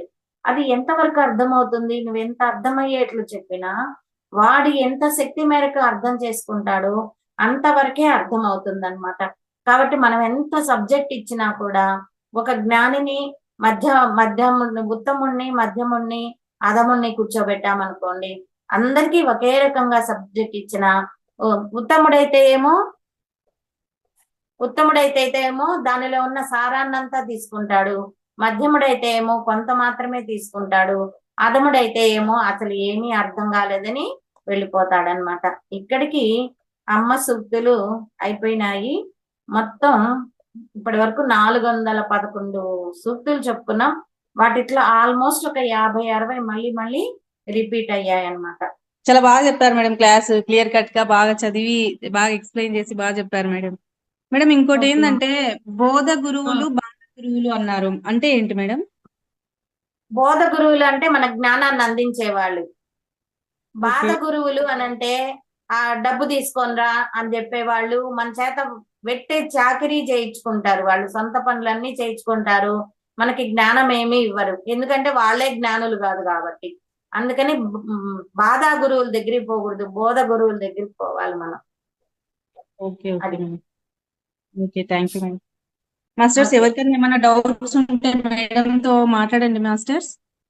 అందరికి అన్మ్యూట్ ఇస్తున్నాను. అసలు అమ్మ దగ్గరికి మేము ఎలా వెళ్ళామనేది నేను చెప్తాను. మా గురువు గారు జయమ్మ గారు చిన్న వయసులోనే ఈ స్పిరిచువాలిటీ వాళ్ళ వంశం అంతా కూడా మంచి హయ్యర్ స్పిరిచువాలిటీ వాళ్ళు అనమాట. అయితే మా గురువు గారి భర్త వచ్చి గవర్నమెంట్ డాక్టర్. ఆయన ఈ ధ్యానాలు ఇవన్నీ ఏం పెద్ద అంత పట్టుకునే వాళ్ళు కాదు అనమాట. అంటే ఆయన డ్యూటీ ఆయన చేసుకోవడంతోనే సరిపోయేది. అమ్మకి బాధ, నేనేమో అడుగులు ముందుకేసుకెళ్ళిపోతున్నాను, ఈయనేమో ఈ ధ్యానం అనేది చేయట్లేదు, పూజలు గాని జపం గాని ఏమీ చేయట్లేదు, ఈయన ఎప్పుడుకి ఎదుగుతాడు అని అమ్మకి బాధ అనమాట. కొంచెం ఇటువైపు రండి అని చెప్పినా నువ్వు చేసుకో, నన్ను మాత్రం బలవంతం చేయొద్దు అని చెప్పేవాళ్ళు. బాగా దుఃఖం వేస్తుంది ఒక రోజు. అయ్యో జన్మ తీసుకున్నాము, ఎదిగే అవకాశం ఉన్నా ఈయన ఇటువైపు రావట్లేదే అని చెప్పి బాత్రూమ్ లో కూర్చొని ఆవిడ ఏడుస్తూ ఉంటది. ఎప్పుడు ఈయన ఎదుగుతాడు ఏంటి అని ఏడుస్తూ ఉంటే ఆమెకి భుజం మీద చెయ్యి ఒకటి పడి, ఏడవ బాకు జయ, ఏడవ బాకు, వాడు నీకన్నా కూడా ముందే ఉన్నాడు అనని మా వాయిస్ వినబడుతుంది. ఈయన కొళ్ళు మండిపోద్ది. ధ్యానం చేయడు, జపం చేయడు, పూజ చేయడు, నాకన్నా ముందున్నాడా? అది అసలు బాత్రూమ్ అని కూడా ఆవిడ మర్చిపోద్ది అనమాట. నాకన్నా ముందున్నాడా, ఎవడు నువ్వు చెప్పేదని చెప్పి ఆ చెయ్యి ఫోర్స్ గా ఎదిలిచ్చి ఒక తోపు తోసేస్తది. అంటే ఆవిడ బాగా బాహ్యంగా తెలుస్తుంటది అనమాట ఆ చెయ్యి స్పర్శ. చెయ్యి తీసి ఫోర్స్ గా ఒక నెట్టంగానే దబ్బని సౌండ్ అవుతుంది. దబ్బని సౌండ్ అవగానే పక్కన తలదిప్పి చూస్తుంది. తలదిప్పి చూస్తే రూపం ఏం కనిపించదు. ఆమెకు అర్థం కాదు, ఎవరు వచ్చారు లోపలికి, భుజం మీద చెయ్యేశారు, నా భర్త గురించి చెప్పారు, మనిషి ఎవరు కనిపించలేదే అని భయపడిపోద్ది అనమాట. భయపడిపోయిన తర్వాత గబాన స్నానం చేసేసి వచ్చి పూజలో కూర్చునేస్తే, పూజలో కూర్చొని లలితాదేవి ఉపాసకురాలు మా గురువు గారు. మనం ఎలా మాట్లాడుకుంటున్నామో లలితాదేవితో అలా మాట్లాడేవాళ్ళు అనమాట. అప్పుడు అమ్మని అడుగుతారు, ఎవరు నేను ఇలా బాధపడుతూ ఉంటే నన్ను వచ్చి ఓదార్చారు, నా భర్త నాకన్నా ముందున్నారు అని చెప్పారు, ఎవరు అని అంటే అప్పుడు లలితాదేవి చెప్తుంది జిల్లేళ్ల మూడి అని. ఆ పేరు అప్పటి వరకు ఆవిడ ఇల్లుండదు అనమాట. జిల్లెళ్ళ మూడ అదేంటి అలా ఉండేంటి పేరు అని ఏమోలేనని చెప్పి వదిలేస్తుంది అక్కడికి. అది జరిగిన ఒక 2-3 నెలల తర్వాత వాళ్ళ ఇంటికి వాళ్ళ బాబాయ్ వస్తాడు. వాళ్ళ బాబాయ్ వచ్చి మామూలుగా అన్ని క్షేమ సమాచారాలన్నీ అవన్నీ అయిపోయిన తర్వాత ఈ అమ్మాయి నేను జిల్లెళ్ళ మూడి వెళ్తున్నాను, నువ్వేమన్నా వస్తావా అని అడుగుతాడు. అంటే వీడికి టక్కని గుర్తుంది అన్నమాట. ఓ ఆ రోజు జిల్లెళ్ళ మూడి అనే అమ్మవారు చెప్పారు కదా అని భర్త దగ్గరికి వెళ్ళి అడుగుతుంది, ఏమండి వెళ్దామా అని. నీకు కావాలంటే వెళ్ళు, నేనైతే మాత్రం రాను అని అంటాడు ఆయన. ఇంకా కారు ఇచ్చి పంపిస్తారు, కారులో వెళ్తారు. కారులో వెళ్ళాక అప్పట్లో అమ్మది ఏంటంటే ఒక గుడిసె అన్నమాట. జిల్లెళ్ళ అమ్మది ఒక గుడిసె, కొంచెం ఒక మోస్తరు గుడిసె ఉండేది. ఆవిడ మంచం మీద కూర్చునేది, మిగతా భక్తులంతా కింద నేల మీద కూర్చునేవాళ్ళు. వీళ్ళు పోయేసరికి అదంతా నిండిపోయి ఉంటది. ఇంకా గుడిసె బయట దారమందరానికి యువతలు కూర్చొని ఈయన ఆమె ఇద్దరు కూర్చొని ఉంటారనమాట. కూర్చొని ఉండేసరికి ఆమె లోపల నుంచి చూస్తది వీళ్ళని. చూసి ఆ శిష్యులతో చెప్తది అనమాట. మగదాలు కూర్చున్న అమ్మతో దగ్గర శిష్యులతో చెప్తది, రే నేను మొన్న ఊరికి వెళ్తే ఒక ఆవిడ కోసం ఊరికి వెళ్ళాను రా, ఆమె నన్ను తోసేసింది, ఇదిగో దెబ్బ తగిలింది చూడు అని చెప్పి అలా జుట్టు తీసుకొస్తుంది. ఎప్పుడు వెళ్ళావమ్మా, నువ్వు ఇక్కడే ఉన్నావు కదా, ఎప్పుడు వెళ్ళావమ్మా అంటే పలానా రోజు వెళ్ళాను రా అని అంటది. అదేంటమ్మా ఆ రోజు మా ముందే కూర్చొని ఉన్నావు కదా, నువ్వు ఊరు వెళ్ళడం ఏంటి, ఆవిడ తొయ్యడం ఏంటి, నీకు దెబ్బ తగలడం ఏంటి, మాకు నమ్మశక్యంగా లేదు అని అంటే, ఇది అర్థం అవ్వాల్సిన వాళ్ళకి అర్థమైంది లేరా అని అంటది. అనేసరికి అంతే మా గురువు గారు, అమ్మో ఇది నిజమేను, నేను భ్రమ అనుకుంటున్నాను, ఈవిడ నిజంగానే వచ్చింది, నిజంగానే తోసేసాను, ఈవిడ ఎంత శక్తిమంతురాలైతే ఇక్కడే ఉండి మళ్ళీ నాకు అక్కడ దర్శనం ఇచ్చింది అని మనసులో అనుకుంటది అనమాట. భక్తులందరూ వెళ్ళాక లోపలికి రా అని పిలుస్తుంది. అంటే నీవు లోపలికి వెళ్ళింది. లోపలికి వెళ్ళిన తర్వాత ఆవిడకి చేయాల్సిన బోధ చేసి, ఏమే నా తర్వాతి స్థానం నీకు ఇస్తాను, నీకు ఓకేనా అని అడిగింది అనమాట. అడిగితే మా గురువు గారు అన్నారు, ఏంది మాదిరి కాళ్ళకి దండం పెట్టించుకోవడమా, నాకు నచ్చదు, నా కాళ్ళు ఎవరైనా పట్టుకుంటే నాకు నచ్చదు, నీ తర్వాత స్థానం నాకు అవసరం లేదు అని అంటారు. నువ్వేందే అవసరం లేదనే దానికి, నువ్వెవరు అసలు, ఎవరికి ఏది ఎప్పుడెప్పుడు అందివ్వాలో ఆ పై శక్తికి తెలుసు, మనం ఆ పాయింట్ ఎక్కువగా వచ్చింది కదా, అది నడిపిస్తుంది, ఇది పెత్తనం ఏంది అని చెప్పడం జరుగుతుంది అనమాట. ఆ తర్వాత అక్కడి నుంచి రావడం, ఈవిడ మాకు తర్వాత ఈవిడికి శిష్యులు ఏర్పడటం, గూడూరులో ఫస్ట్ శిష్యురాలనమాట మా గురువు గారికి. వాళ్ళకి ఆయన గవర్నమెంట్ డాక్టర్ కాబట్టి ఎక్కువ ట్రాన్స్ఫర్ అవుతూ ఉంటాడు, ప్రతి ఊర్లో శిష్యులు ఉంటారు. అలా గూడూరులో ఎక్కువ సంవత్సరాలు ఉన్నారు. నేను ఇబ్బందుల వల్ల ఇంట్లో సమస్యల వల్ల నేను పెట్టుకుంటూ దొరికిన వాళ్ళు ఆవిడ అనమాట. ఆ విషయం చెప్పిన దగ్గర నుంచి అమ్మ దగ్గర ఏంటంటే అప్పట్లో జిల్లేళ్ళ మూడు గురించి ఈనాడు పేపరు, ఆంధ్రప్రభ, ఆంధ్రజ్యోతిలో రోజు వేసేవాళ్ళు అనమాట. ఆవిడ దగ్గరికి వచ్చే వాళ్ళ అనుభవాలు, అమ్మ చెప్పిన సూక్తులు వేసేవాళ్ళు అనమాట. అవన్నీ తయారు చేసి పెట్టుకున్నారు మా గురువు గారు. ఇది చదువు, అమ్మ చాలా చెప్పారు అని దీంట్లో రాశారు పత్రిక వాళ్ళని చెప్పి ఆ బుక్ ఇచ్చారు. అప్పటి నుంచి నాకు జిల్లేడుమూడి వెళ్ళాలని, ఆమె దర్శనం చేసుకోవాలని కోరిక. అప్పటికే నాకు తెలిసేటప్పటికే ఆవిడ ఆలయ ప్రవేశం చేసేసారు. అయినా కానీ వెళ్ళాలని కోరిక. 2 సంవత్సరాల క్రితం మార్చిలో వెళ్ళడం జరిగింది. అక్కడికి వెళ్ళాము. అక్కడ పరిస్థితులు కానీ అక్కడ ఏమీ తెలియదు మనకి. వెళ్ళాము. అమ్మవారిది అమ్మది గుడి కట్టించారు. అమ్మ కూతురిది కూడా గుడి అన్నమాట. ఆమె కూతురు పేరు హైమ. అమ్ముండగానే వాళ్ళ కూతురు చనిపోవడం జరిగింది. ఆవిడికి తన సర్వశక్తుల్ని ఇచ్చి ప్రాపంచిక విషయాలు కోరుకుంటే జరిగే విధంగా ఆ హైమ ఆత్మని చైతన్యవంతం చేస్తుంది అనమాట. తన కాలి బొటని వేలితో అదిమి పెట్టి చనిపోయిన తర్వాత ఆ తన యొక్క చైతన్యాన్ని ఆ అమ్మాయికి ఇచ్చి ఆ అమ్మాయికి గుడి కట్టిస్తుంది. పెళ్లి కాదు ఆ అమ్మాయికి. తర్వాత అమ్మ ఆలయ ప్రవేశం చేసిన తర్వాత అమ్మకు కూడా పక్క పక్కనే ఇద్దరికి 2 గుళ్ళు ఉంటాయన్నమాట. అలాగే నాన్నగారికి కూడా, అంటే అమ్మ భర్తకు కూడా, నాగేశ్వరరావు ఆయన పేరు, ఆయనకు కూడా అక్కడ గుడి కట్టించారు. మొత్తం ఒకే ప్రాంగణంలో ఉంటాయి. అక్కడికి వెళ్తే వాళ్ళు అడిగారు, మీరు ఎలా వచ్చారు, మీకు ఎక్కడి నుంచి వచ్చారు అని అడిగితే, ఇట్లా నెల్లూరు జిల్లా గూడూరు నుంచి వచ్చామంటే వాళ్ళు అనుకుంటున్నారు అమ్మ గురించి అంత దూరం కూడా వెళ్ళిపోయిందన్నమాట. అమ్మ ఎంత శక్తిమంతం అంటే అంత దూరం నుంచి వచ్చారో చూడండి వాళ్ళు అని చెప్పి వాళ్ళు అనుకుంటున్నారు. అక్కడ పూజారి వచ్చి అమ్మకు పూజ చేస్తారా అని అడిగారు. అసలు షాక్ నేను. ఆయన వచ్చి పూజ చేస్తారా అని అడగంగానే నేను షాక్. అసలు మేమెవరో తెలియదు వాళ్ళకి.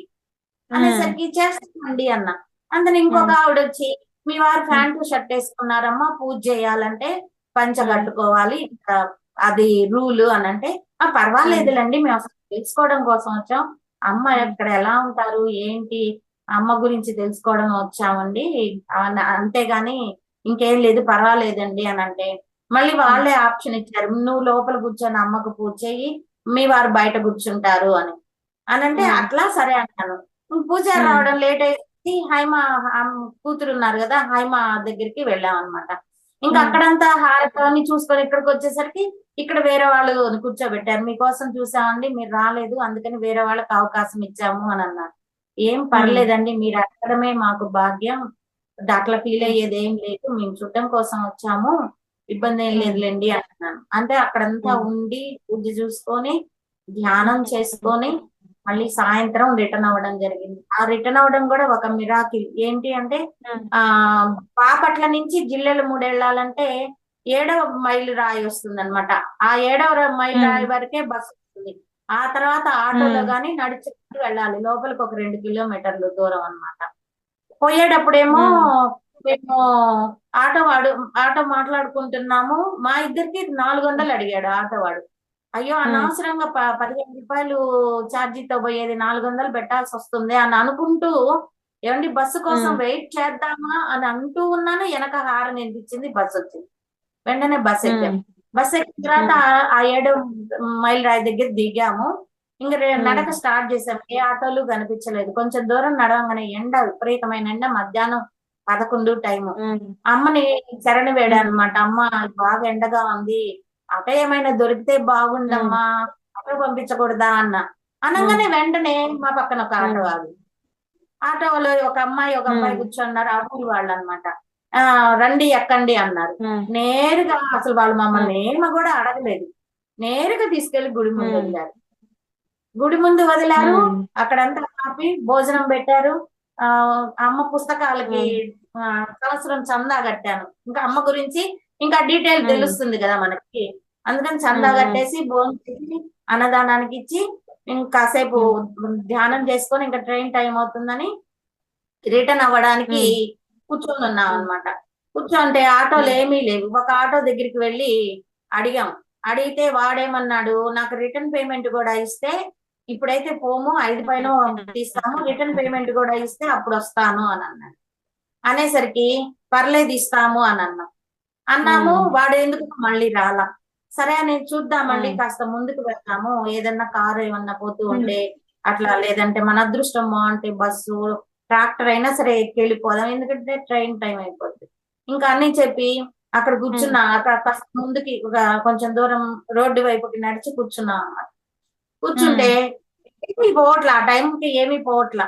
ఒక కారు వెళ్ళిపోయింది, బస్సులు అయితే రాలేదు. మళ్ళీ అమ్మకు చెప్పుకున్నాను అనమాట, అమ్మ మమ్మల్ని ఎలాగా స్టేషన్ కి చేర్చమ్మా అని చెప్పుకున్న వెంటనే 5 నిమిషాలకల్లా ఒక కారు వచ్చింది. ఈయన కాస్త ముందుకి వెళ్ళి చెయ్యి ఆపారు అనమాట. చెయ్యి ఆపారు. ఎక్కడికి వెళ్ళాలండి అన్నారు. ఇట్లా రైల్వే స్టేషన్ కి వెళ్ళాలండి అన్నా. నేను రైల్వే స్టేషన్ దాకా అయితే రానండి, దానికి యువతల అండర్ బ్రిడ్జ్ ఉంది కదా, అక్కడైతే వదిలిపెడతాను మిమ్మల్ని అని అన్నారు. అంటే ఇది ఏం ఛార్జ్ లేదు, మళ్ళీ ఫ్రీగా చేస్తాను. తీరా కూర్చుంటే ఆ అబ్బాయి అవుతుంటే అమ్మకి ముది మనోడు అవుతాడు. ఒక్కటి ఎంత మిరాకిల్ అంటే నేరుగా తీసుకెళ్లాడు అబ్బాయి చక్కగా. ఇంకా అమ్మ గురించి మీకు ఎలా తెలిసిందండి అంటే, ఇలా తెలిసిందని మా గురువు గురించి అదంతా చెప్పాను. చాలా ఇంప్రెస్ అయ్యాడు. ఇంకా అబ్బాయికి నేనేమి ఇవ్వగలను, డబ్బులు తీసుకోరు కదా, వాళ్ళెంతో కోటీశ్వరులు, డబ్బులు తీసుకోరు కదా. ఇంకేం చేయాలో నాకు అర్థం కాక అక్కడ గుళ్ళో మాకు అరటిపళ్ళు ఇచ్చాడు ప్రసాదంగా. అరటిపళ్ళు ఒక 2 తీసి అబ్బాయి చేతిలో పెట్టి, నాన్న ఇది తీసుకోనన్న అమ్మ ప్రసాదం అని. ఎంత సంతోషపడిపోయాడు ఆ పిల్లాడు. థ్యాంక్స్ అండి అన్నాడు. అట్లా మనం నిజంగా గాని మనలో ఏమనాలి, ఆర్తి, ఆతృత, తపన ఇవి కాని ఉంటే మనల్ని చెయ్యి పట్టుకొని మరీ నడిపిస్తారు మాస్టర్స్. విషయంలో మాత్రం బాగా నమ్ముతాను అనమాట. మనల్ని మరీ ఎక్కడికైనా వెళ్ళండి, ఎక్కడికక్కడికి వాళ్ళు మనకి అన్ని అనుకూలంగా చేస్తారు. ఇబ్బందే అనిపించదు అనమాట, కష్టం అనిపించదు, ఇబ్బందే అనిపించదు. మనం అనుకున్న లక్ష్యం నీట్ గా చక్కగా చేసుకొని రిటర్న్ అవుతాం, హ్యాపీగా రిటర్న్ అవుతాం. అలా వెళ్ళినప్పుడు అక్కడ వాళ్ళు ఇచ్చారనమాట ఆ పుస్తకం ఫ్రీగా. అదే అన్నాడు, సృష్టికి ఏదైనా మనం నమ్మి ఏదైనా అడిగితే ఖచ్చితంగా మనకి హెల్ప్ చేస్తుంది మా. ఆ ఎక్స్పీరియన్స్ ఆ రోజు మనం అక్కడికి వెళ్ళబట్టి కదా అమ్మ ఆ పుస్తకం మనకి ఇప్పించింది. ఆ పుస్తకం ఉండబట్టి ఇప్పుడు నేను చూడండి, గూడూరులో చాలా చోట్ల అమ్మగా పుస్తకం, దాంట్లో ఉన్న 400 సూక్తులు 4-5 చోట్ల చెప్పడం జరిగింది. జూమ్ క్లాసులు బెంగళూరు వాళ్ళకి చెప్పడం జరిగింది, నిజామాబాద్ వాళ్ళకి చెప్పడం జరిగింది, ఇప్పుడు నెల్లూరు వాళ్ళకి చెప్తున్నాను. అదంతా అమ్మ ఆశీర్వాదమే కదా. అవునవునమ్మా, తన గురించి తాను తెలియపరుచుకుంటూ ఉంది. అవునవును. ఆ రోజు మీరు పోవడం వల్ల, ఆ బుక్ తీసుకురావడం వల్ల ఈ రోజు మేమందరము నేర్చుకుంటున్నాము, వింటున్నాము. అవును, బాగుంది. ఓకే, ఓకే, థ్యాంక్ యూ అమ్మా. ఓకే, క్లోజ్ చేసుకుందాం అమ్మ. అలాగే అమ్మా, thank you very much. Okay అమ్మా, థ్యాంక్ యూ మా. మీరందరూ నాకు ఇంత మంచి అవకాశం ఇచ్చినందుకు మీకు అందరికి కూడా నా కృతజ్ఞతలు తెలియజేస్తున్నాను. Thank you very much. Okay, thank you మా. మీ వల్ల మేము ఎన్నో నేర్చుకుంటున్నాం మా. ఓకే, బాయ్, థ్యాంక్ యూ మా.